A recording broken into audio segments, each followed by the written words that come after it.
दुख भरी दर्द भरी घटना है ये। हमने देखा कि एयरप्लेन जब नीचे आया था ऐसा लग रहा था उसका क्रैश हो जाएगा ऐसा हम सोच रहे थे, तभी क्रैश हो गया। हम देखे कि हमें लगा नहीं क्रैश हो गया है, लेकिन एयर ट्रैप पे उतरेगा ऐसा लगा, उतर रहा है, लेकिन क्रैश हुआ और उसके बाद स्फोट हो गया उसका जबरदस्त।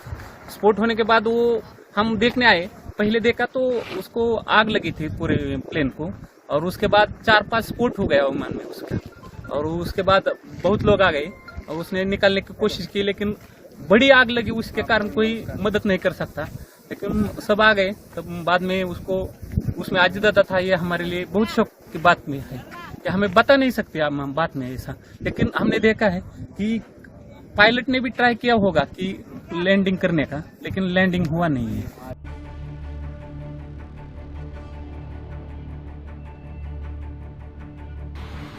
महाराष्ट्र के उप मुख्यमंत्री और जमीन से जुड़े हुए जननेता श्रीमान अजित दादा पवार, इनका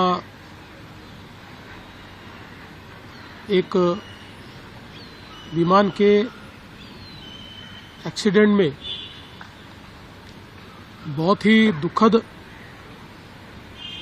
निधन हुआ है। इसकी वार्ता आने के बाद समूचे महाराष्ट्र में बहुत ही दुख का वातावरण तैयार हुआ है।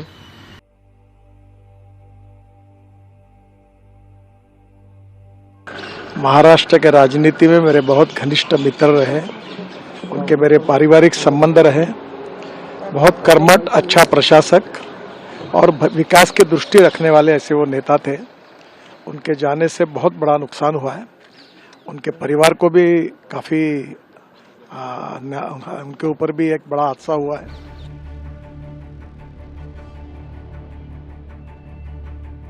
बिल्कुल, इसकी जो दुर्घटना हुई है इसकी जांच जरूर होगी, क्योंकि ऐसी दुर्घटना पुनरावृत्ति ना हो, दोबारा ना हो, इसलिए जरूर इसकी जांच होनी चाहिए और होगी।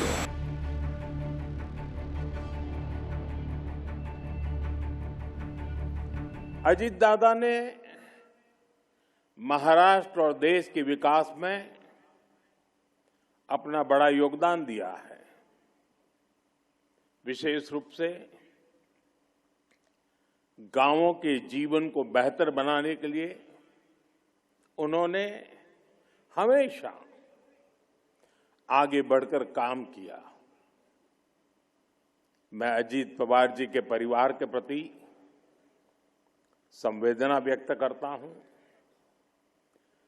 जिन साथियों को हमने इस हादसे में खोया है, इस पीड़ा की घड़ी में हम सभी उनके परिजनों के साथ हैं।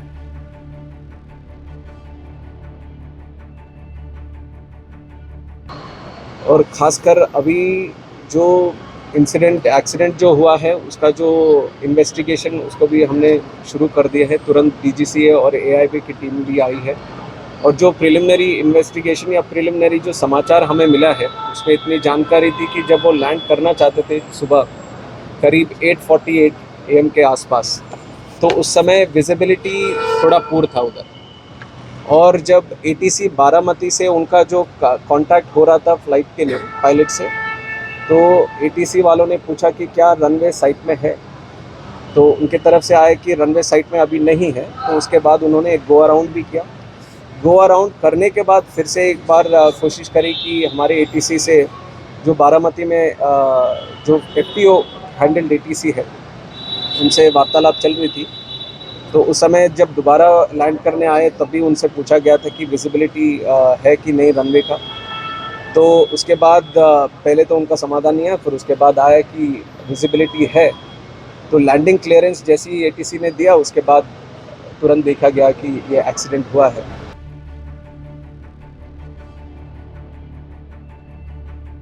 Almost more than 6 kilometers from the runway. Do you think it's possible that he could not have seen it, or there could have been any technical? I really don't know because I was not there. Because we are talking about the flight data. No, record. I'm only talking of the information that I have got from the eyewitnesses. When was the last security check done on the aircraft? The aircraft was very well maintained. There was absolutely no problem in the aircraft. There was no technical failure in the aircraft. And As far as we know.